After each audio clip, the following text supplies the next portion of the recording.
This is Earnings Preview, a look at companies reporting during the week, along with companies which may have positive or negative earnings surprises.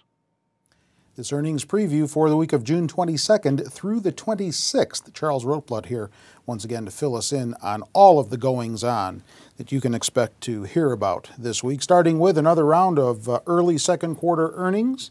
About how many coming out? We have about a little over 40 companies reporting. About 14 are from the S&P 500. Some notable names in there. We have Micron, we have Oracle coming out, KB Home. So some notable names actually in that group. As we actually record on June 22nd, we just had Walgreens report. So some notable names in that group. These are traditionally the early reporters. They don't operate on a traditional calendar schedule. That's why we're seeing the reports coming out early. But earnings season never officially starts until Alcoa reports, which will be, I haven't looked at their corporate website, but I'm guessing about the second week of July. Okay. Big event on the economic docket this week, the two-day Fed meeting. Yeah, the Fed's meeting Tuesday and Wednesday. We'll have the statement out about 2 o'clock Eastern time, about 2:15 or so. And, the big question is they're not going to change interest rates. No change in interest rates actually expected for the August meeting either, so that's not coming down the pike in terms of the immediate future. But the question is, they do have this debt repurchase program. What changes are they going to make to it? Obviously, with the ECB recently talking about their exit strategy, will the Fed talk about it? How will the Fed change their statement to acknowledge the relative improvement in the economy? Again, we're not out of the woods. We're still in recession, but as we look at the economic data as a whole, we are definitely seeing improvements in the economy. So it'll be interesting to see how the Fed changes its statement to say that, and then particularly how the bond markets react to it. It's worth noting we have a record amount of treasuries being auctioned off, over $100 billion this week. I understand there's also going to be a very large corporate bond offering this week. I should say offering, but offerings. So in terms of total dollar amount, be a very huge amount too. So it should be very interesting to see how the bond markets react, and obviously how the stock markets react as well.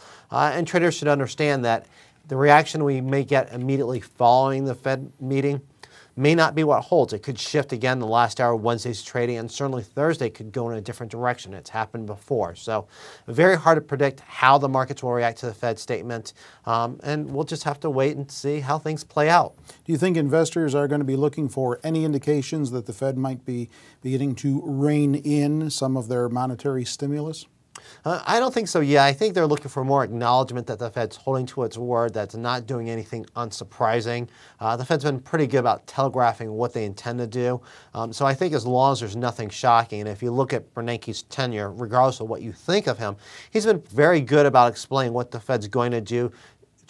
Really done a pretty good job of trying to avoid any unnecessary surprises, and certainly the surprises that have come, they've been expected. I mean, I shouldn't say they've been expected, but they've been in line with what people's thinking is within the conventional wisdom. It hasn't been, oh my gosh, what are they thinking? I'm going to go the opposite direction. So I don't expect anything shocking out of it.